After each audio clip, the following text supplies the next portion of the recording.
শহর কলকাতার খবরে ফিরে আসি। গল্ফগ্রিনে তরুণী খুনে চাঞ্চল্যকর মোড়, পুলিশের জালে মূল অভিযুক্ত নিহত তরুণীর ভাইপো।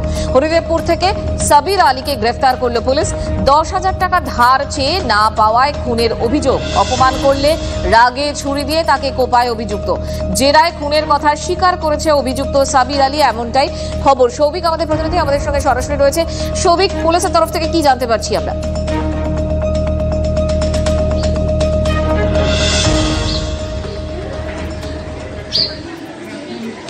দেখো, একেবারে এই মুহূর্তে আমরা যে জায়গাটা দাঁড়িয়ে রয়েছে, আমি আপনার আমার চিত্র সাংবাদিক বিনোদকে দেখাতে বলবো যে ফ্ল্যাটের মধ্যে মূলত যে রক্তাক্ত দেহ উদ্ধার হয়েছিল নাফিসা খাতুনের, আনুমানিক বয়স 40 বছর।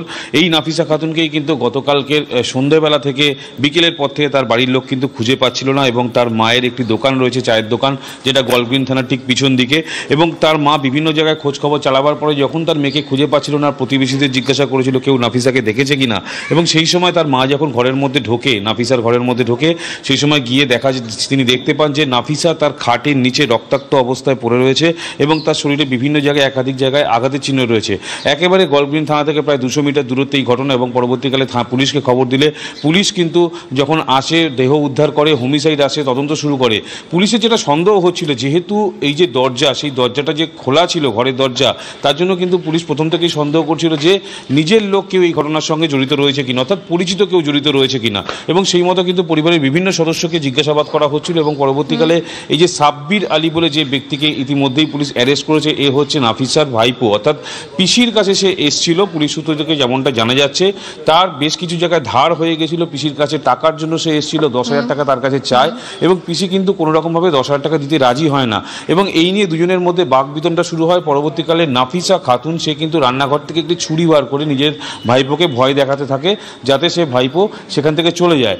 কিন্তু সেই সময় এই অভিযুক্ত সাব্বির আলী নাফিসার হাত থেকে সেই ছুরি ছিনিয়ে নিয়ে তার উপর আক্রমণ করে, তার শরীরের বিভিন্ন জায়গায় আঘাত করে, তার গলার নলি কেটে দেয়, এবং পরবর্তীকালে সেই দেহ কিন্তু সে তার নাফিসার খাটের তলায় ঢুকিয়ে এখান থেকে পালিয়ে যায়। ভাইপোর মধ্যে ঝামেলা এবং তারপর এই ঘটনা, সেক্ষেত্রে সাবির এই ঘটনাটা একাই ঘটিয়েছে, তাই তো? টাকার জন্য খুন।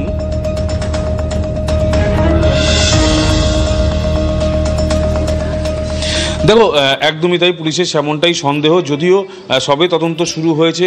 শুধুমাত্র 10,000 টাকার জন্যই খুন না, এর পিছনে অন্য কোনো কারণ রয়েছে, বা এই খুনের পিছনে আর কেউ রয়েছে কিনা, প্ল্যানফুলি এই খুনটা করা হয়েছে কিনা, গোটাটাই কিন্তু তদন্ত সাপেক্ষ। এবং ইতিমধ্যেই কিন্তু এই অ্যারেস্ট সাব্বির আলীকে আজকে আলিপুর আদালতে নিয়ে যাওয়া হবে, এবং পরবর্তীকালে নজর থাকবে আমাদের সৌভিক। জেরায় ইতিমধ্যেই খুনের কথা স্বীকার করেছে অভিযুক্ত সাবির আলী। অপমান সহ্য করতে না পেরে এই খুন জেরায় স্বীকার করেছে অভিযুক্ত।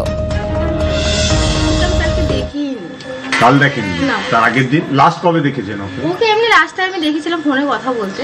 কবে? মানে ওই 1-2 দিন হবে, পরশুদিন মনে হয়। কোনো আওয়াজ পেয়েছিলেন চেঁচামেচি হচ্ছে? কিছুই পাইনি। তো থাকেই না বেশি, রাতের দিকে থাকে না ওরা, মানে বেশি থাকেই না, মা আর মেয়ে তো, ওরা বেশি থাকেই না, কখনো কখনো আসে, কখনো চলে যায়। কালকে মা কি জিজ্ঞেস করছিল বা খোঁজ করছিল? কালকে ওই তোর মা মানে 5টার পরে, মানে 6টার কিছু আগে আমাকে জিজ্ঞেস করছে আমার মেয়েকে দেখেছিস? আমি না, আমি দেখিনি।